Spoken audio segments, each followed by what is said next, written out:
जी, आज का हमारा फर्स्ट टॉपिक है रिलेशंस। रिलेशन क्या होता है? मैं यहाँ से पहले स्टेटमेंट पढ़ देता हूँ, कुछ चीज़ें आपको यहीं से समझ आ जाएगी।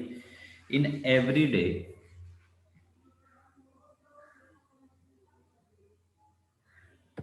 In everyday use, relation means an abstract type of connections between two persons or objects. For instance, teacher pupil, mother son, husband wife, brother sister, friend, house owner. In mathematics, also some operations determine relationship between two numbers. For example, कहते हैं जैसे आपके पास real life में एक pair बनता है, एक relation बनता है, टीचर और पीपल का रिलेशन है। क्या है? टीचर पढ़ा रहा है, स्टूडेंट पढ़ रहा है, मदर सन है, हस्बैंड वाइफ है, ब्रदर सिस्टर है, फ्रेंड है, हाउस ऑनर है।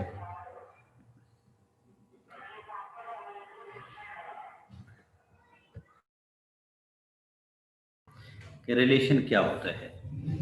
रिलेशन कैसे है? टीचर स्टूडेंट का रिलेशन है, मदर सन का रिलेशन है, फादर हस्बैंड वाइफ का रिलेशन है, ब्रदर सिस्टर का रिलेशन है, फ्रेंड टू फ्रेंड रिलेशन है, और अदर जैसे भी आप फाइंड कर सकते हैं। जैसे अभी यहाँ पे ये कुछ एग्जांपल्स दी हैं। इस एग्जांपल में देखिएगा आपको क्या लिख के दिया उसने। सबसे पहले उसने लिखा 5 और 4। इसमें इस टाइम दो रिलेशंस हैं। क्या रिलेशन है? 5 greater than 4, या उलट करके लिखे मतलब यही आएगा, दूसरा लिखा नहीं जा सकता। या दूसरा अगर मैं रिलेशन कहूँगा तो 4 <5 या 5 <4। ये दो हमने नंबर्स लिए। उन दो नंबर्स में क्या रिलेशन है? एक नंबर बड़ा है, एक छोटा है। तो इसमें जो ये ग्रेटर देन है, ये रिलेशन है। यहाँ पे ये दिया 25 और 5। ये एक्चुअली उसने 5 का स्केयर दिया, तो ये रिलेशन हो गया 5, और उसका अगर हमें स्केयर लिखना हो तो 25 आ गया, ये स्केयर है। यहाँ पे स्केयर रूट दे दिया, ये 4 का स्केयर रूट इज 2। यहाँ पे 2 × 2 इक्वल टू क्या आ जाता है? 4। तो यहाँ पे देखिए ये जो रिलेशन है, किस तरह रिलेशन है। कोई भी दो टर्म्स दी हो तो उनमें कोई सर्टेन रिलेशन होता है। अब जैसे मैं नंबर्स की बात करूं, इन जनरल नंबर्स हैं, आपके पास कोई भी दो रियल नंबर्स हो। फॉर एग्जांपल मैंने कह दिया ए और बी। ये ए और बी में एक सर्टेन रिलेशन एग्जिस्ट करता होगा। क्या? एक ऑप्शन है, या तो ए लेस देन बी होगा। मीन आपने कोई भी दो रियल नंबर लिए तो उनमें से एक नंबर छोटा है, एक बड़ा है। या दूसरा रिलेशन क्या हो सकता है? A greater than B. A B से ग्रेटर हो सकता है। दूसरा रिलेशन ये पॉसिबल है, लेकिन एक टाइम में एक होगा। या तीसरा रिलेशन क्या है? A is equal to A. तो sorry, A is equal to B. अगर ये A is equal to B है तो इट मीन ये इक्वल है। तो यहाँ पे ऑप्शन दे देता हूं, यहाँ पे होगा और। इन तीन में से एक टाइम में एक रिलेशन एग्जिस्ट करता होगा। नंबर्स के बारे में हम ये कहते हैं कि ये जो तीन रिलेशन हैं, ए लेस देन बी, ए ग्रेटर देन बी और ए इज इक्वल टू बी, एक टाइम में किसी भी दो नंबर्स के बिटवीन एक रिलेशन एग्जिस्ट करता होगा। वो लेस देन का हो सकता है, ग्रेटर देन का हो सकता है, या वो इक्वल हो सकता है। इक्वल का मतलब ये है 2 is equal to 2, 5 is equal to 5, 7 is equal to 7। और अगर आप ए और बी को डिफरेंट नंबर लेते हैं तो आप कोई भी दो रियल नंबर ले लें। फॉर एग्जाम्पल मैंने एक 2 लिया, एक 5 लिया, तो अब यहाँ पे सिर्फ एक ही रिलेशन एग्जिस्ट करता है। क्या? 2 <5 के। और अगर मैं ये ले लेता हूँ, एक मैंने 5 लिया और दूसरा मैं इधर 3 ले लेता हूँ, तो यहाँ पे 5 इज ग्रेटर देन 3। तो एक टाइम में एक रिलेशन एग्जिस्ट करता होगा। नंबर्स की अगर हम बात कर रहे हो तो इस इन तीन प्रॉपर्टीज को हम कहते हैं ट्राइकोटोमी प्रॉपर्टी ऑफ नंबर्स। मैं लिख देता हूँ इसे, ट्राइकोटोमी प्रॉपर्टी।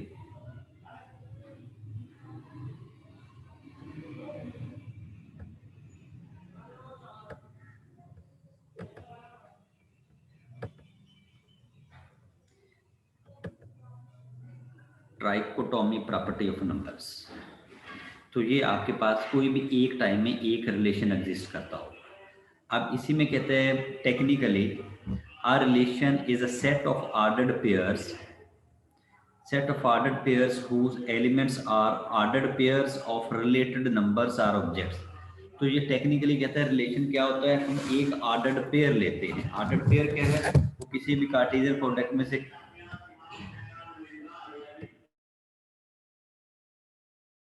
जी. तो टेक्निकली हम क्या कह रहे हैं, a relation is a set of ordered pairs, कि आपके पास कोई दो नंबर्स होंगे और वो ऑर्डर्ड होगा, एक पेयर की फॉर्म में होगा, उसमें से हमने ये लेना है, उनमें एक सर्टेन रिलेशन होगा. क्या रिलेशन होगा, जैसे ये पहले दो नंबर दिए, इन दो नंबर में कौन सा रिलेशन है, ये आपके एमसीक्यूज का क्वेश्चन है. इन दो में कौन सा रिलेशन है, ये ग्रेटर देन का रिलेशन है.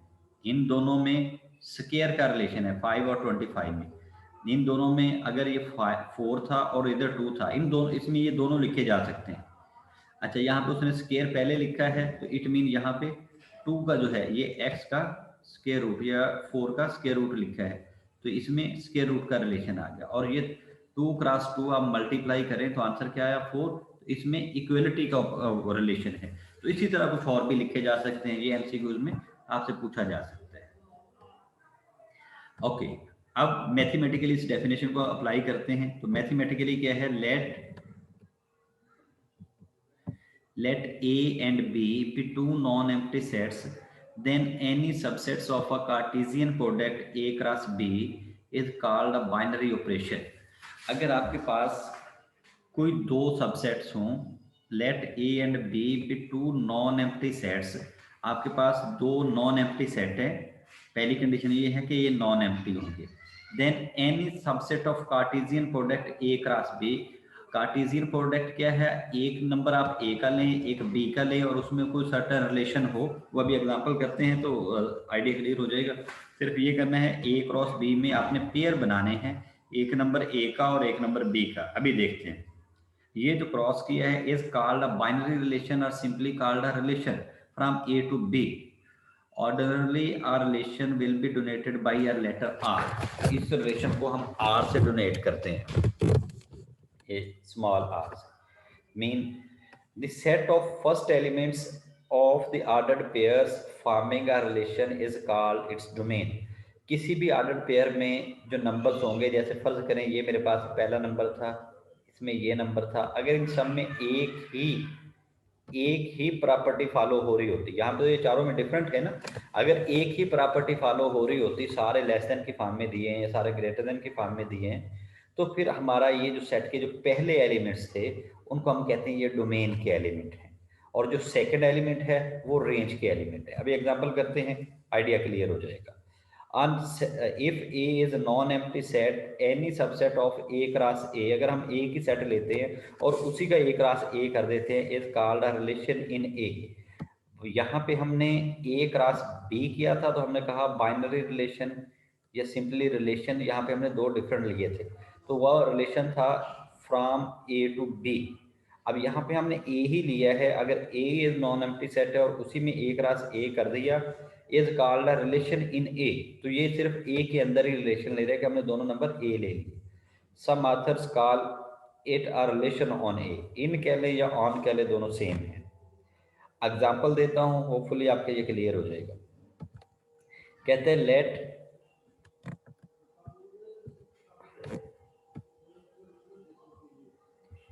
एग्जाम्पल जो है आपके,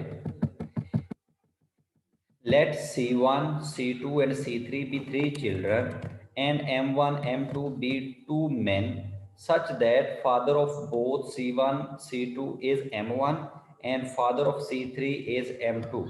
Find a relation child father. अब कहता है यहाँ पे चाइल्ड फादर का रिलेशन बनाए कि क्या बनता है. अब हमारे पास एक सेट आ गया जिसमें ये तीन एलिमेंट हैं, इन तीन एलिमेंट को C1, C2, C3 कहा, ये चाइल्ड है. M1, M2 वो है फादर का है. तो अब इनके अकॉर्डिंग हमने देखना है कि क्या क्या बन सकता है. अब इन दोनों सेट्स को यहाँ पे मैं नाम दे देता हूँ.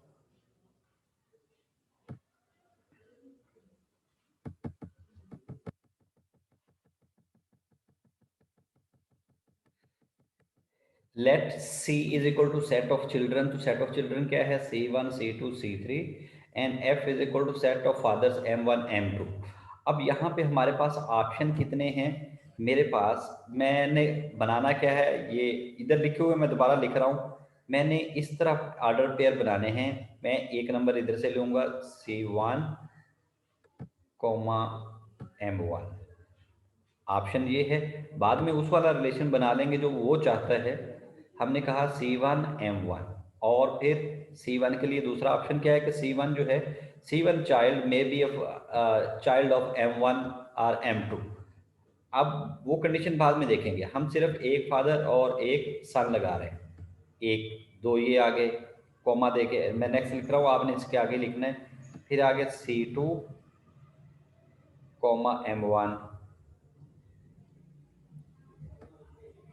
और कॉमा देके C2 M2 के C2 चाइल्ड है M1 का या M2 का, C2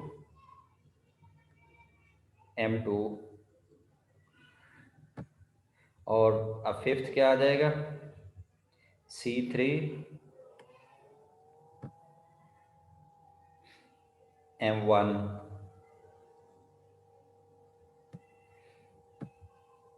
और लास्ट क्या आ जाएगा, C3 M3, सॉरी M2 जो भी दिया हुआ था। ये जो है ये हमने बना दी, कार्टेशियन प्रोडक्ट कहते हैं इसको। ये जितने भी ऑर्डर्ड पेयर्स बन सकते थे वो हमने बना दिए। यहाँ भी इसने वो 6 बनाए हुए थे, ये 6 बनाए हुए थे। अब फर्दर हमें क्या चाहिए, R is equal to set of ordered pairs child father, जो हमें उधर गिवन था पिछले पेज पे। हम उस पिछले पेज के मुताबिक वहाँ पर उसने कहा था कि C1 और C2, C1 और C2 चाइल्ड है किसके, M1 के। अब यहाँ पे हमारे पास कौन सा आ जाएगा, C1 और C2। तो इट मीन ये दो आगे चाइल्ड ऑफ M1, और थर्ड क्या आ गया, C3 is child of M2, ये आ गया। अब हमने ये 3 निकाल के यहाँ पे लिख दिए, C1 M1 C2 M1 C3 M2। अब इसमें डोमेन क्या है, ये जो पहले नंबर हैं वो डोमेन है, C1 C2 C3, ये आपकी डोमेन है। M1 M1 M2, तो M1 और M2 ये हमारे पास उसकी रेंज है। ठीक है, ये RAN रेंज के लिए लिखा है, DOM डोमेन के लिए लिखा है। The relation is shown diagrammatically in figure this one. तो यहाँ पे कहता है देखिए, ये C1 और C2 जो हैं ये इस M1 पे मैप हो रहे हैं। मीन C1 और C2 का फादर कौन है, M1, और C3 का फादर कौन है, M2। तो ये हमारे पास इसका रिलेशन आ गया जी। एग्जाम्पल 2 दिया, let A is equal to 1 2 3, determine the relation R such that X to Y if and only if X less than Y। हमने ऐसे रिलेशन बनाने हैं जिसमें X जो है वो Y से लेस हो। रिलेशन क्या ले रहे हैं, ये देखिए, X relation to Y mean हमारा पहला नंबर दूसरे से छोटा होना चाहिए। हम सबसे पहले तो ये काम करते हैं, 1 2 3 है तो इसके सारे ऑर्डर पेयर बना देते हैं। पहला ऑर्डर पेयर क्या आ गया, 1 के साथ, ये 1 एज इट इज, इसका 1, फिर इस 1 के साथ 2, फिर इसी 1 के साथ 3। तो पहले 1 के साथ 3 आ गए। सेम इसी तरह अब 2 के साथ 1, फिर 2 के साथ 2, और फिर 2 के साथ 3, और सेम इसी तरह 3 के साथ 1 2 और 3। अब हमें कौन से लिखने हैं, अब हमें चाहिए क्या, x लेस देन y। अब मैं दोबारा इसको अरेज कर देता हूँ। हमें चाहिए कि ये जो 9 सेट आए हैं इनमें से वो सेट लिख दें जो ये वाला बनाता हो, जिसमें पहला एलिमेंट दूसरे से छोटा हो। अब मैं दोबारा चेक कर देता हूँ आपके पास, यहाँ पे देखिएगा, इसमें 1 1 दोनों इक्वल है, 1 2 पहला नंबर दूसरे से छोटा है तो लिख दिया, ये 1 2 आ गया। दूसरे में पहला नंबर दूसरे से छोटा है 1 3, लिख दिया। नेक्स्ट क्या आ गया, 2 1 नहीं हो सकता। ठीक है, जो नहीं हो सकते मैं उन पर क्रॉस लगा देता हूँ फिलहाल। 2 2 इक्वल है, नहीं हो सकता। 2 3 हो सकता है, ये हमने इधर लगा दिया। 3 1 बड़ा है, नहीं लिख सकते। 2 3 बड़ा है, नहीं लिख सकते। 3 3 नहीं हो सकता। तो हमारे पास क्या आ गए, ये 3 एलिमेंट आ गए।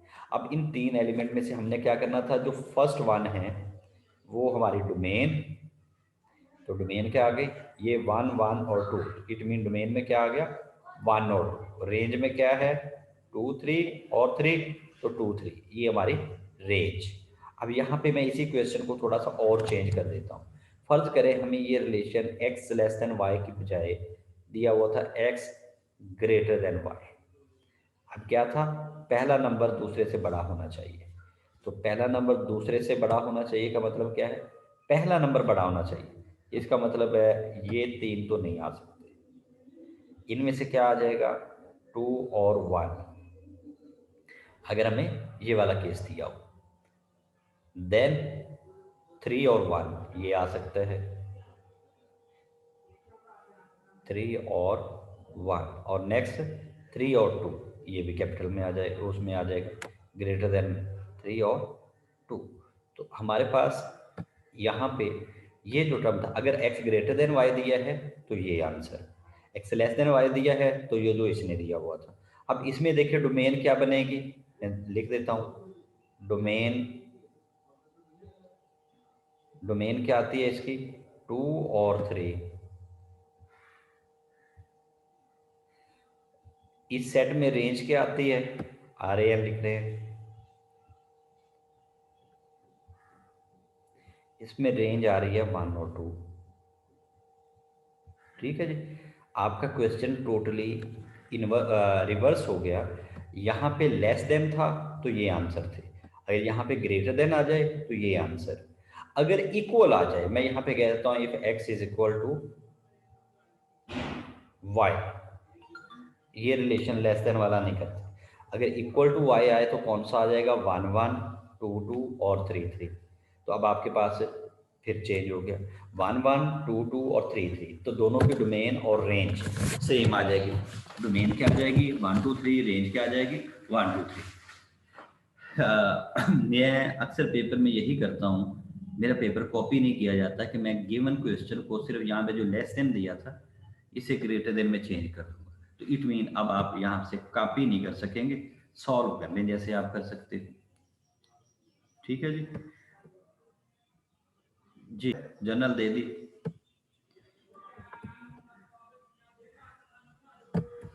एग्जाम्पल नंबर 3 जो है, let a is equal to r mean set of real numbers दे दिया, determine the relation r such that x relation to y if and only y is equal to x plus 1। हमने इस तरह का relation बनाना है, मैं यहाँ पे लिख देता हूँ जो रिलेशन उसने हमसे पूछा है कि ऐसा नंबर लिखें, हमने रिलेशन क्या बनाना है x और y, इसको नहीं देखना कि इसने क्या किया होगा। तो हमने क्या करना है, ये जो x और y लिखा है, हमने जो y है हमारा जो सेकंड नंबर होगा वो एक ज्यादा होना चाहिए। कैसे, अगर यहाँ पे मैंने x लिखा है, यहाँ पे मैंने y लिखना है, यही होगा ना हमारा ऑर्डर्ड पेयर इस x रिलेशन y से। तो एक्चुअली x तो एज इट इज आ गया और y किसके इक्वल लिखा हुआ है x प्लस 1 के, तो x प्लस 1 हमारा रिलेशन इस तरह होना चाहिए। तो मैं बुक वाले को देखे बगैर अगर सॉल्व करूं तो मुझे क्या चाहिए, रियल लाइन है, ये रियल लाइन है, रियल लाइन में से सारे नंबर आ सकते हैं। मैं पहले कहता हूं अगर फर्ज करें मैंने x को 1 लिया तो दूसरा नंबर क्या आ जाएगा 2, अगर मैं नेक्स्ट नंबर x2 लेता हूं तो y क्या आ जाएगा 3। सेम इसी तरह फॉर एग्जांपल मैंने x को 100 लिया है, पूरी रियल लाइन है तो कोई भी नंबर ले सकते हैं, x को 100 लिया तो ये क्या आ जाएगा 101, कि हमें क्या चाहिए, ये जो गिवन है, ये जो x है वो y जो है इक्वल टू होना चाहिए x प्लस 1 के, जो आप x लेंगे उसमें 1 ऐड करके लिखें वो y का नंबर होगा। तो आपका रिलेशन जो x टू y रिलेशन है वो किसके इक्वल होगा, पहला नंबर, दूसरा नंबर जो है वो पहले से एक ज्यादा होना चाहिए, तो वो लिख दिया। अब हमने यहाँ पे ली थी पूरी रियल लाइन, तो रियल लाइन में मैं आप एक और काम कर देता हूँ, मैं नेगेटिव नंबर लेता हूँ। फर्ज करें मैंने x को -1 लिया, इस रिलेशन के तहत मैंने क्या करना था -1 प्लस 1, तो आंसर क्या आ जाएगा 0, हमारा ये सेट बन गया। इसी तरह अगर मैं यहाँ पे -5 लेता हूँ तो नेक्स्ट नंबर क्या करना था, इसमें से ये 1 ऐड कर दें, तो आंसर इज -4। तो इस तरह के आपके सारे आंसर्स होंगे। मैं आपको बुक वाले का भी बता देता हूँ, बुक वाले ने जैसे किया हुआ है।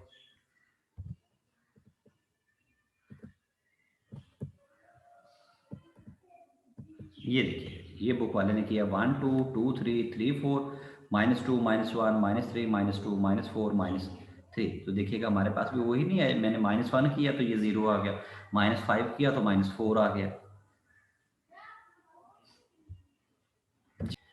फंक्शन क्या है जी, कहते हैं a very important special type of relation is a function defined as below. Let A and B be two non empty sets such that, दोनों नॉन एम्प्टी होने चाहिए। F is a relation from A to B, that is F is subset of A cross B. वो जो हम वो ले रहे हैं कार्टेशियन प्रोडक्ट में से जो सेट बना रहे हैं अभी, जो हम वो पेयर बनाते हैं, ये कहते हैं एफ जो है उनका सबसेट होगा। और domain of F is equal to A. जो हमारा फंक्शन है, हमने जो ए लिया है, ए और बी ले रहे थे, इस फंक्शन की डोमेन ये पूरा ए होगा।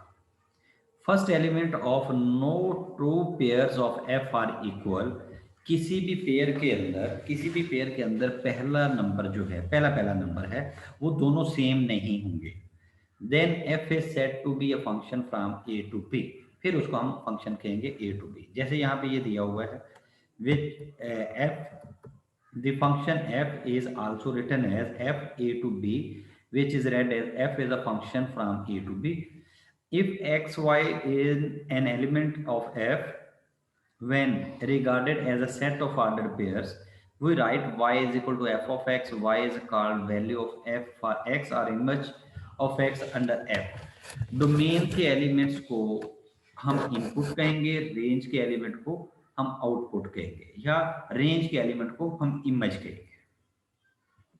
ओके जी, क्या कहते हैं इन एग्जांपल 1 में क्या किया है, R is a subset of C cross F. हमने जो एग्जांपल की थी वो चाइल्ड और फादर वाली, उसमें आर जो है वो जो रिलेशन जो है वो सबसेट है किसका, सी क्रॉस एफ का। उसमें डोमेन क्या आई थी हमारी, डोमेन ऑफ आर क्या था, C1 C2 C3, तीनों बच्चे लिखे थे हमने। C first elements of no two relation related pairs of R are same, तो उसमें कोई भी दो में सी सेम नहीं था। मैं दोबारा वापस आया, चलो पहले ये कंप्लीट कर लें। Therefore R is a function from C to F. अब डेफिनेशन में हमने क्या कहा था कि हमारे पास जो डोमेन होगी किसी फंक्शन की वो पूरा ए होगा, पहले सेट होगा, और कोई भी दो पहले एलिमेंट्स जो है वो इक्वल नहीं होंगे। मैं उस रिलेशन पे जा रहा हूँ। ये है हमारे पास, ये देखिएगा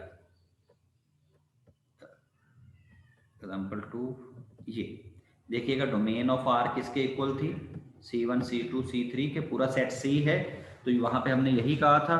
और इसमें ये C1 M1 C2 M2 and C3 M2, तो ये दोनों जो हैं इन C1 C2 और C3 फर्स्ट एलिमेंट किसी भी एक पेयर में किसी भी इन तीनों में से दो में सेम नहीं है। सेकंड वाले एलिमेंट सेम हैं लेकिन फर्स्ट वाले सेम नहीं हैं। तो यही हमने कहना था कि ये सेम नहीं होंगे, C1 C2 और C3 ये डिफरेंट होंगे। तो फिर ये जो रिलेशन था ये हमारे पास फंक्शन बनाएगा। अगर ये रिपीट हो जाता तो फिर ये फंक्शन नहीं होता। अच्छा जी, यहाँ पे ये एक तो इसके बारे में हो गया, ये तीनों में से कहता है जी। फिर एग्जाम्पल 2 जो है डिस्कस्ड अबाउट, वो जो है हमारे पास सॉरी एग्जाम्पल 1 जो थी, एग्जाम्पल 1 का जो रिलेशन था वो फंक्शन होगा। एग्जाम्पल 2 में क्या कहा, R is a subset of A cross A.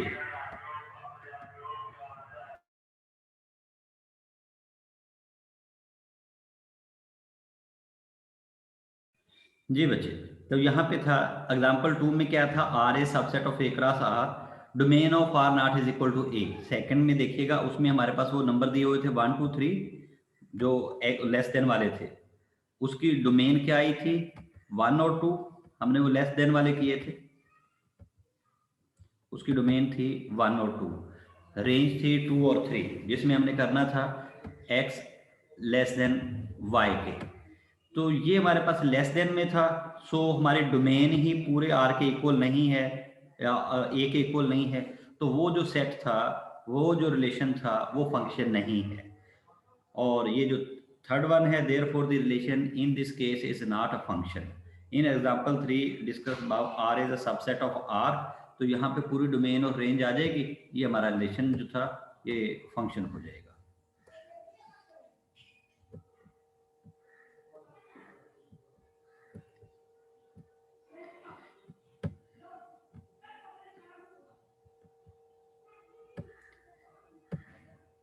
जी, इसके बाद है हमारे पास फंक्शन की कुछ टाइप्स के फंक्शन किस तरह के होते हैं।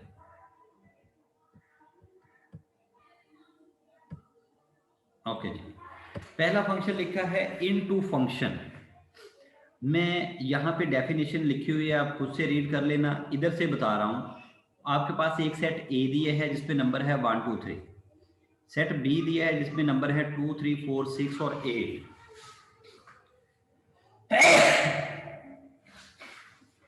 एक चीज तो ये है कि किसी भी रिलेशन के फंक्शन होने के लिए जो पहला सेट होगा, ये जो पहला सेट होगा, इसके हर नंबर का इमेज होना चाहिए सेकंड में। तो जैसे यहाँ पे 1 2 3 1 3 और 5 दिया है, इनका रिलेशन दे दिया 2 4 और 6। तो पहली कंडीशन तो ये हो गई कि ये फंक्शन हो गया। अब ये फंक्शन तो हो गया, फर्दर क्या है, यहाँ पे हमने लिखा है इनटू।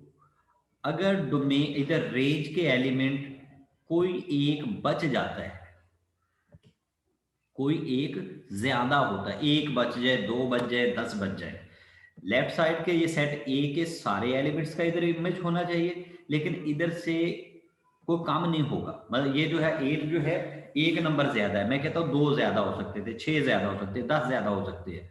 अगर इसमें नंबर ज्यादा है इन नंबर से तो फंक्शन इनटू होगा।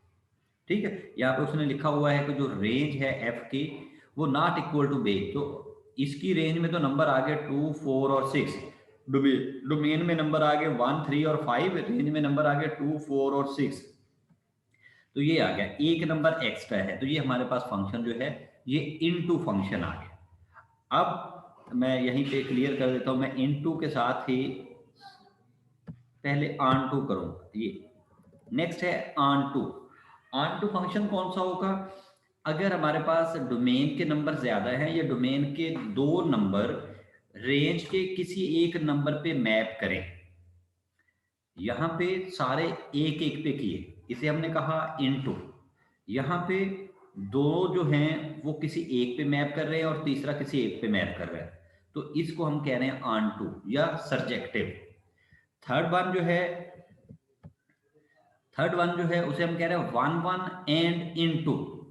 1 1 एंड इनटू, 1 1 क्या है कि एक से एक लग रहा है, एक पे एक, तो ये इधर 1, इधर बी में कोई भी एलिमेंट ए होगा उस पे मैप हो गया। मैं लिख देता हूं, ये जो हमारे पास यहाँ पे ये ए और ये बी, तो 1 जो है ए पे मैप हो गया, 2 जो है बी पे मैप हो गया, तो इसमें सी बच गया। अब ये जो है इस तरह का जो फंक्शन है, इस तरह का जो फंक्शन है इसे 1 1 एंड इनटू फंक्शन कह सकते हैं। हमारा जो पहला फंक्शन था वो भी 1 1 एंड इनटू था, जो हमने सबसे पहला किया वो भी 1 1 एंड इनटू था। ऐसे फंक्शन को हम कहते हैं इंजेक्टिव फंक्शन। ये एक्चुअली थर्ड और फोर्थ प्रॉपर्टी थोड़ी डिफरेंट है, फर्स्ट और सेकंड प्रॉपर्टी मेन है और उसके बाद अगली थर्ड और फोर्थ जो है ये थोड़ी वो उसमें है, आ जाएंगी, इसके एक्सटेंशन है। तो थर्ड में, इसमें फोर्थ में आ जाएं।